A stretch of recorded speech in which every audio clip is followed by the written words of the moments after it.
Sir मेरे साथ sir जब मतलब ये फरवरी एंडिंग की और जनवरी एंडिंग और फरवरी स्टार्टिंग की बात है सर, पिछले साल की सर। ये एक सर हमारा मतलब रिश्तेदार भी था और मेरे हस्बैंड का क्लोज फ्रेंड भी था लड़का सर। वो हमारे घर आता जाता था, मतलब रिश्तेदारी में भी था और अच्छी अंडरस्टैंडिंग थी हमारे घर वालों से सर। उसके बाद वो हमारे घर आने जाने लगा। उसके बाद सर मैं एक दिन मतलब मेरे हस्बैंड काम के सिलसिले में घर से बाहर चले गए। जब ये घर से बाहर गए तो एक दिन सर मैं नहा रही थी बाहर सर, सर्दी का टाइम था तो मैंने बाहर नहाना मतलब मंजे लगाए और चेहरे लगाई तो पर्दा रख के मैं नहा रही थी सर। वो पीछे से आया चोरी से, मतलब हमारा जो घर है वो हाईवे पे ही है, वो ऊपर चढ़ा कोठे के ऊपर लेंटर के ऊपर, वहाँ से उसने मेरी वीडियो बना ली। जब सर वीडियो बनाई उसने मेरी वहाँ से, तो दूसरे दिन मुझे कॉल करता कि आप कहाँ पे हो। मैंने बोला मैं घर पे हूँ। बोलता मैं आपके घर आ रहा हूँ। मैं ठीक है, पहले भी आता था, मैंने मना नहीं किया। आ गया वो घर सर। इतने में आया तो मतलब मेरे साथ हंसी मजाक करना शुरू कर दिया उसने, और उसके बीच में हमारा लड़ाई झगड़ा भी हो गया मेरा और उसका। इतने में उसने मुझे अपनी वीडियो दिखाई, बोलता ये देख तेरी वीडियोस मेरे पास है, मतलब जो वीडियो बनाई थी उसने सर। मतलब मैं तो एकदम से मतलब शॉक हो गई कि इसने क्या किया मेरे साथ।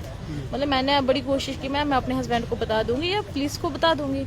उसने बोला कि अगर तूने किसी को बोला तो मैं अभी हिंदुस्तान के इसी ऐसे कोने से चढ़ाऊंगा तुझे पता भी नहीं चलेगा, तेरा घर भी जाएगा, तेरे बच्चे भी जाएगा, तेरा डाइवोर्स भी हो जाएगा। सर मैं तो अपनी इज्जत के पीछे मजबूर हो गई। इतने में सर उसने पहले खुद मतलब मेरे साथ फिजिकल रिलेशन बनाया।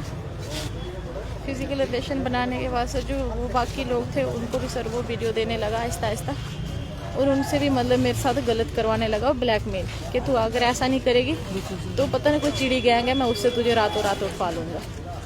तो सर मेरा पति भी घर से बाहर था, तो मतलब मैं सोचने लगी कि ऐसा ना हो मेरे पति के ऊपर अटैक हो जाए घर से बाहर, या मेरे पे हमला हो जाए, घर में अकेली थी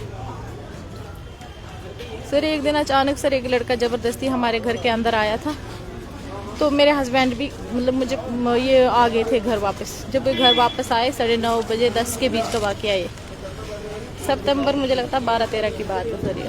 तो इतने में उसको पकड़ा इन्होंने, हमारे मैम चिल्ला रही थी जोर जोर से अंदर से। हमारे पड़ोसियों ने भी आवाज़ सुनी, वो भी आ गए। आवाज़ सुन के जब वो भी आए तो इन्होंने उसको मारा पीटा, मुझे भी मारा कि शायद हो सकता है इसकी गलती होगी, मुझे भी इन्होंने मारा, मतलब बड़ा मारा था मुझे भी और उस लड़की को भी। तो बाहर से सर किसी ने वीडियो बनाई थी, वो वीडियो उन्होंने वायरल कर दी।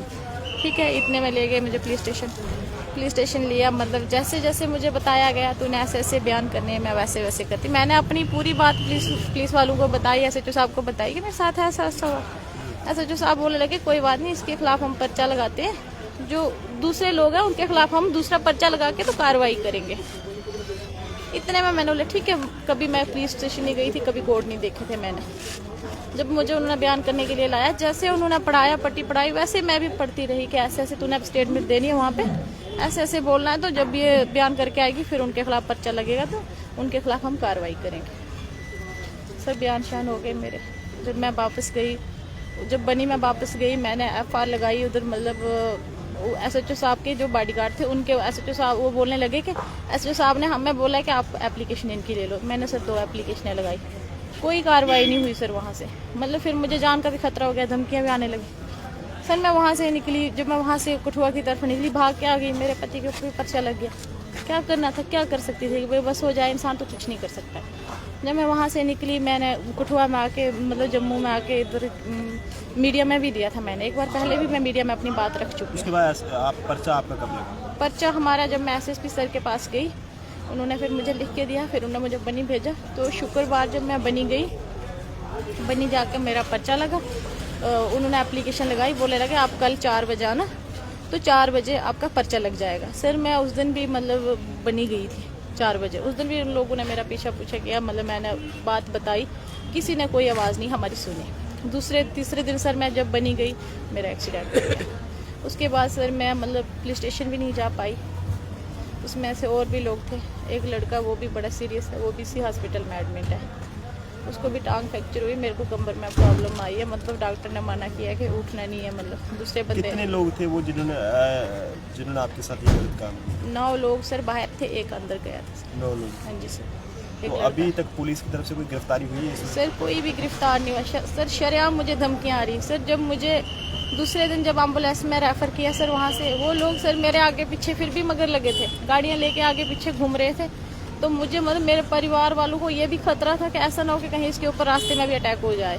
इतने मतलब सर हम इतनी मुश्किल से कठुआ पहुंचे हैं, कठुआ से फिर हम इधर जम्मू आ गए। अभी तक हमारे को ना किसी ने पूछा आपको क्या हुआ क्या नहीं हुआ, किसी ने कोई बात नहीं सुनी हमारी। अभी आप क्या चाहते हैं? सर मैं यही मांग करती हूँ कि कार्रवाई होनी चाहिए सर, सख्त सख्त कार्रवाई होनी चाहिए। हमारी बेटियाँ सर कैसे आगे बढ़ेंगी, नामुमकिन हमारी बेटियों के लिए आगे बढ़ना।